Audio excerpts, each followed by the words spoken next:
So Nickelodeon is far more well known for their TV shows than their movies, but I looked it up and they surprisingly have some classics in their catalog like Rango, The Adventures of Tintin, Charlotte's Web, and the Ninja Turtle movie. Yeah, that was just weird. Anyways, I forgot that the movie Nacho Libre starring Jack Black Five Nights at Freddy's was also made by Nickelodeon and is one of my favorite movies, so I decided to take a look at it again.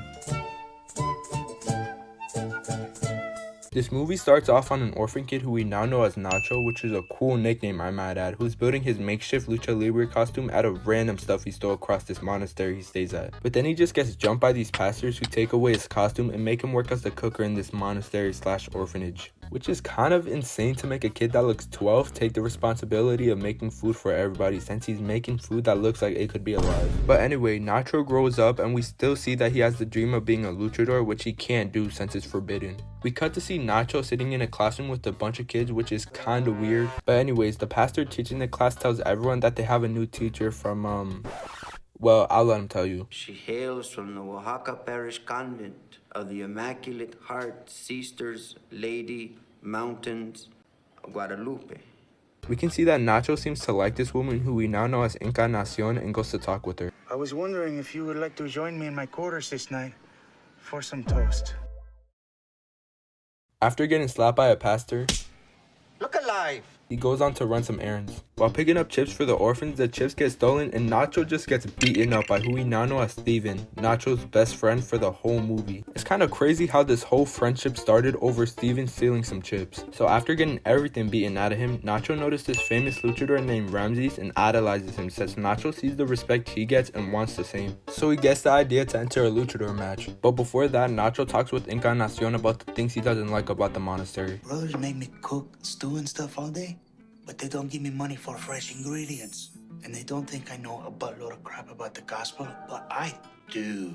The face expression Jack Black gives while doing this performance is just so funny to me. It's not only Jack Black, throughout this whole movie, the face expressions of the other actors are so weird and awkward that they made me laugh way more than I thought I would. So after that, we cut to see Nacho serving the pastors and getting yelled and humiliated for letting the chips get stolen and making terrible food. What is this?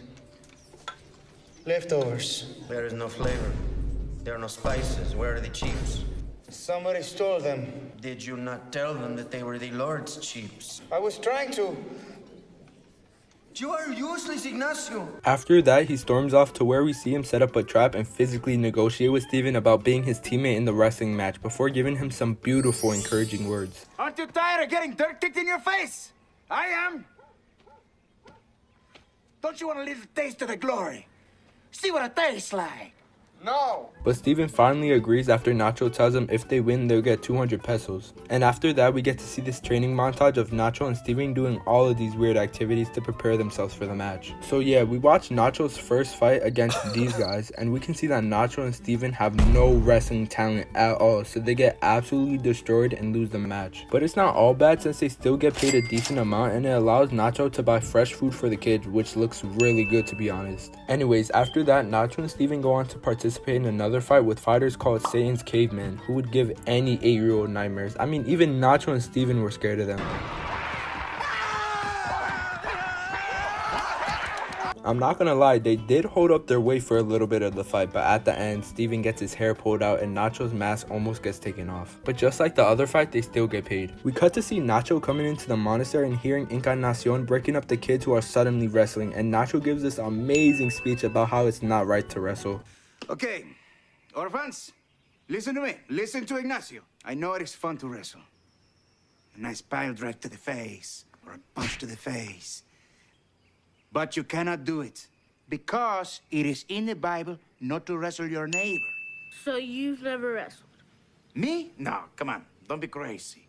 After that, Nacho talks with Steven about how he wants to show Encarnacion how strong he is, so Steven gets the idea to let Nacho beat up his friends while Nacho's on a so-called date with her. Therefore, we see Nacho and Encarnacion on a walk, which might be the best scene in the whole movie.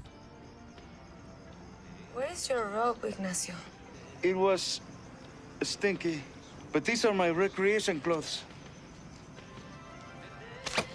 After that, Nacho gets punched in the face since he confronted the wrong people because Steven was late. As a result of that, Nacho gets mad at Steven and rants about how he wants to become a great fighter. I want to be a great fighter, but I can't even beat a couple of guys in the street. But Steven has a solution to that by saying he knows a water gypsy that knows where to find magical eagle eggs that could help Nacho in his wrestling. So Nacho climbs this cliff and swallows the yolk of an eagle egg that looks really disgusting and then just jumps off. Anyway, we get this cool montage of Nacho and Steven's matches, which they lose, and get this hilarious scene of Nacho yelling at Steven. Those eggs were a lie, Steven.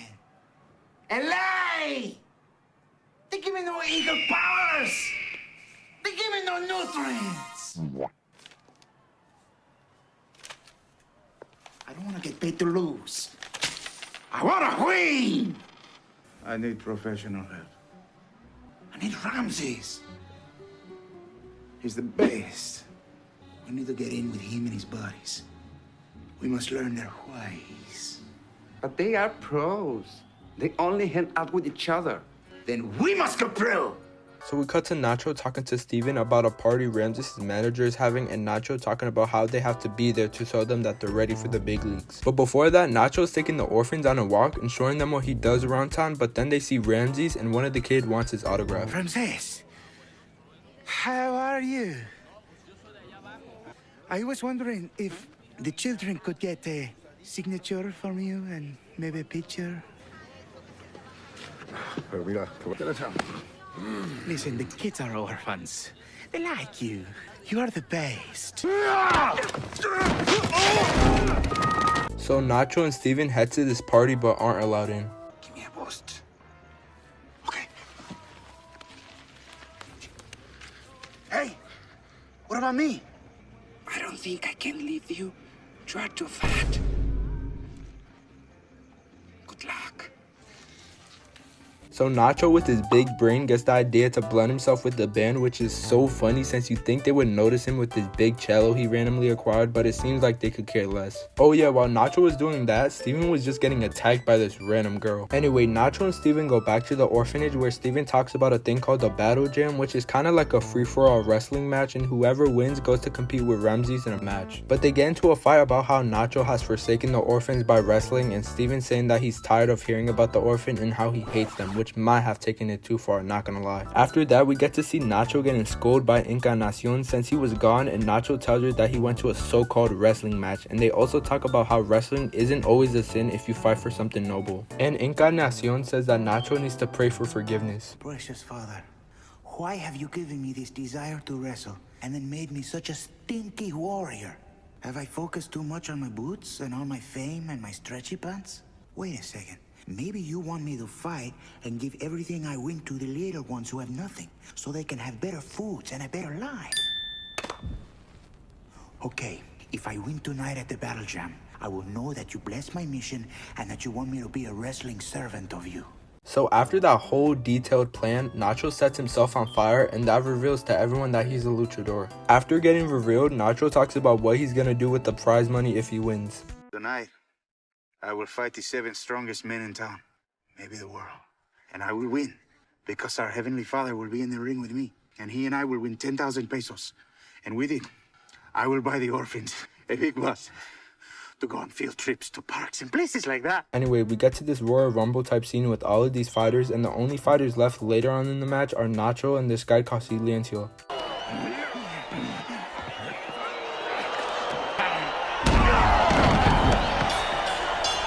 Defeat!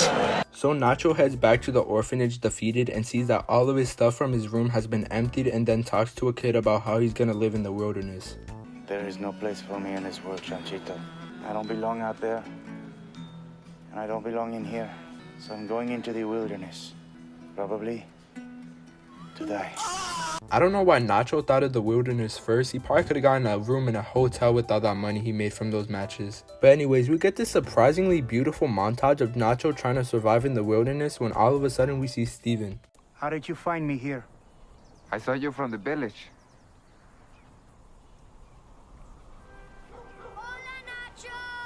After that, Steven talks about how Silencio got injured and how Nacho can replace him and fight Ramses since he got second place. Nacho, you are a great fighter. You got something none of these guys have.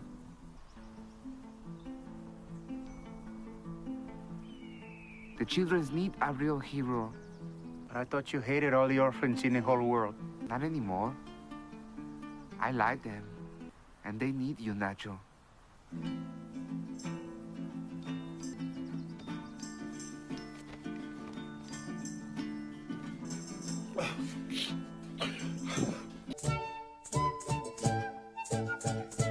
So after that, we get to see the fight between Nacho and Ramses, and it's just so good and funny, with Nacho doing some crazy moves and Ramses getting more and more angry with how Nacho is winning over the crowd. But after that, we see that Nacho's losing the fight when all of a sudden we see Encarnacion with the kids, because before, Steven hand-delivered a note to Encarnacion about the match. So with her and the kids being there, it gives Nacho some motivation and helps him get the upper hand on Ramses and win the match. After that, we did see that Nacho did buy that bus for the orphans, and that's basically the end of the movie. In the end, this whole movie is just wacky and fun. It doesn't take itself too seriously, but will if it needs to, which I love in a type of way. The location, the actors, and the music they chose felt perfect for this movie. For example, how they chose Jack Black as Nacho just felt like the perfect fit. I'm not gonna lie, I don't think anyone else could play a character so weird and awkward like Jack Black can.